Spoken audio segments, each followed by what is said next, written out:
Dia adalah ratu yang kejam. Bab 40. Tubuh Hendrik yang tinggi duduk di dalam mobil dengan merenung melihat apartemen yang ada di hadapannya.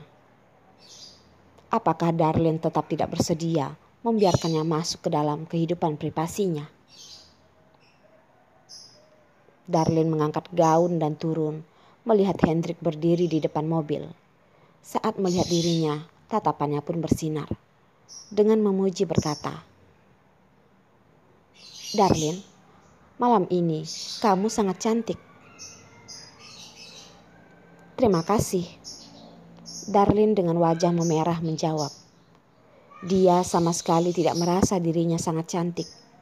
Hanya saja menggunakan make up simple. Dia pun menganggap ucapan Hendrik hanya gurauan saja. Hendrik mengerti. Ucapannya ini serius. Gaun hitam seperti dibuat khusus untuknya, membuat kulitnya yang putih menjadi semakin jelas. Tulang leher yang menggoda dan tubuh indah pun terbentuk. Dari depan terlihat seperti gaun biasa, tapi dilihat dari belakang, barusan mengetahui tujuan desainer.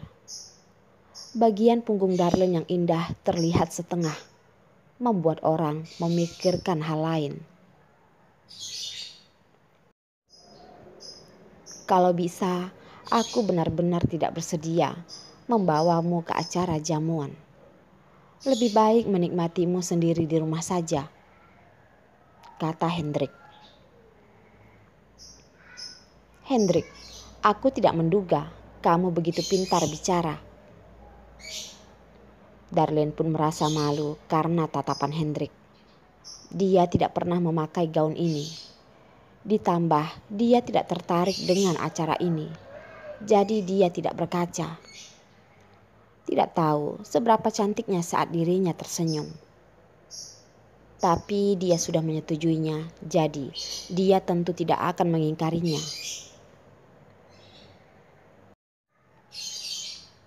Hendrik naik ke mobil dan menyalakan mesin, menuju ke tempat acara, Hotel Dores. Orang kelas atas sangat suka pergi ke tempat seperti ini. Asalkan datang ke hotel mewah seperti ini, posisi mereka akan lebih tinggi dari orang lain. Setelah tiba, di luar pintu sudah berhenti banyak mobil mewah. Orang terkenal dan juga selebritis juga bermunculan. Wartawan dari tadi sudah menunggu di luar pintu, mencari berita headline untuk besoknya. Darlene menggandeng lengan Hendrik dan masuk ke dalam. Di dalam memiliki desain lain lagi.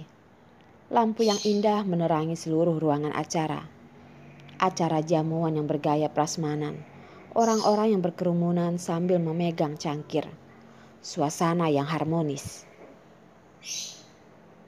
Darlene melihat ada beberapa orang datang menyapa Hendrik. Dia barusan tahu, ternyata Hendrik adalah orang penting di kotanya. Jane menepuk punggung Darlene dari belakang, lalu berkata, "Darlene, kalian sudah datang ya? Barusan aku hampir tidak bisa mengenalmu." Darlene membalikkan badan, melihat ke arah Jane dan dengan tersenyum menjawab, "Jane, malam ini kamulah yang paling cantik." Kenyataannya, di tempat ini tidak bisa menemukan orang yang dandanannya lebih cantik dari Jane. Gaun pink yang menutupi sebagian dada, dihiasi dengan pernak-pernik, di bawah sinar lampu, begitu menarik tatapan orang lain. Ditambah dengan tampangnya yang cantik, dandanan yang indah bagaikan putri di dalam dongeng.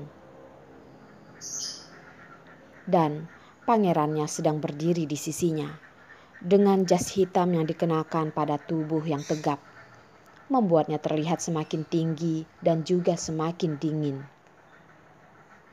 Seperti selain Jane yang ada di sisinya, di tatapannya sama sekali tidak ada orang lain lagi.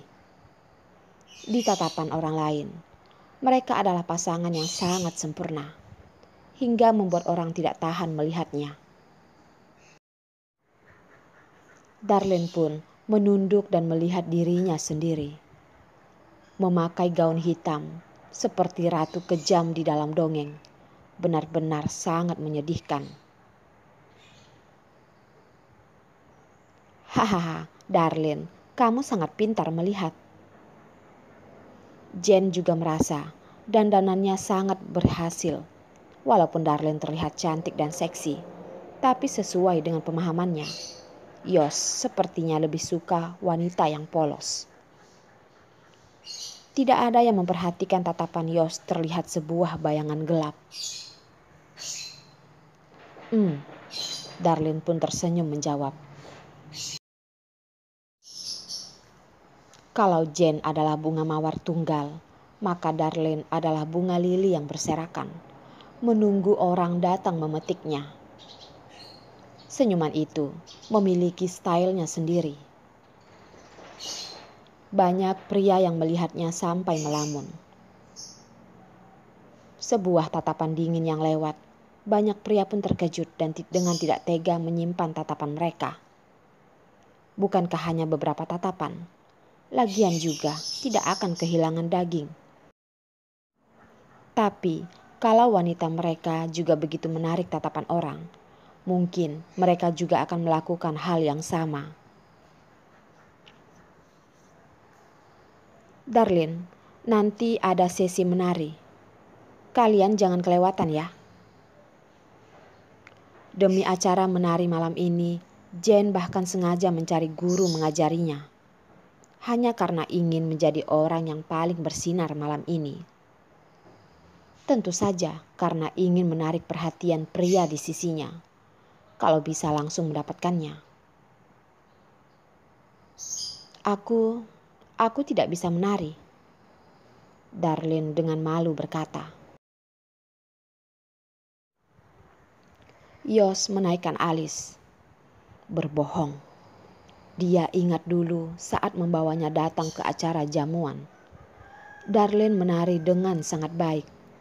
Begitu baik sampai membuatnya terkejut.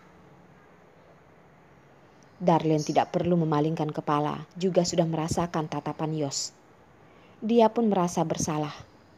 Orang lain tidak tahu, namun Yos tahu. Tapi malam ini dia tidak ingin menari. Aku ingat saat kuliah bukannya kamu bisa menari. Jen dengan menyayangkan berkata. Darlene, jangan khawatir. Malam ini ada aku akan membawamu. Kata Hendrik sangat percaya diri dengan kemampuannya menari.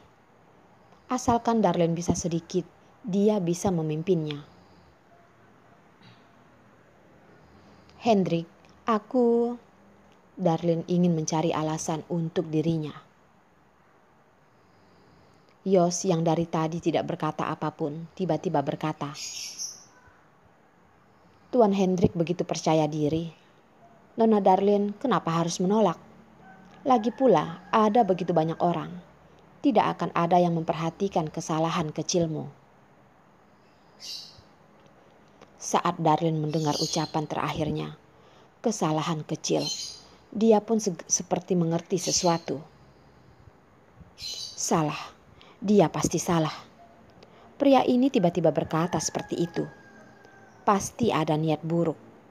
Dia tidak boleh menyetujuinya. Hanya melihat tatapan Hendrik yang berharap Darlene tidak mungkin tidak menyetujuinya. Jadi, dia hanya bisa menganggukkan kepala. Baiklah. Dalam hati, Darlene sangat ingin menolak. Bahkan ada keinginan untuk meneteskan air mata. Dari jauh, ada tatapan bertanya yang melihat padanya. Jen langsung tersenyum menjawab. Menggandeng lengan Yos dan berkata pada Darlene. Darlene, nanti kita baru berbincang lagi ya. Orang tuaku memanggil kami. Setelah berkata, Dia pun dengan malu melihat pria di sisinya. Tatapan manja itu melambangkan sesuatu. Mereka sudah sampai bertemu dengan orang tua. Darlin melihat Yos yang tidak ada ekspresi. Yos yang seperti itu terlihat semakin jauh dan tidak bisa didekati. Kalian cepat pergi. Jangan membiarkan paman dan bibi menunggu lama. Semoga Yos benar-benar melupakan ingatan yang memalukan itu. Kalau tidak. Darlin, apakah kamu ingin minum sesuatu? Tanya Hendrik. Darlin tidak menolak, lalu menjawab. Berikan 1 cangkir jus untukku saja. Baik, kamu tunggu aku di sini. Hendrik pun pergi dari sisi Darlin. Darlin menganggukkan kepala, tapi tatapannya malah melihat ke arah Jane dan Yos, dan juga sepasang orang tua dengan tatapan menyayangi. Jane sebagai putri satu-satunya di keluarganya, dari kecil selalu dimanja. Walaupun ayahnya mengerikan, terhadap putrinya juga tidak akan mengerutkan dahi, dan ibunya yang juga adalah putri orang kaya. Sifat Jane seperti itu pun bisa dimengerti. Melihat dari jauh, itu adalah pemandangan yang sangat harmonis.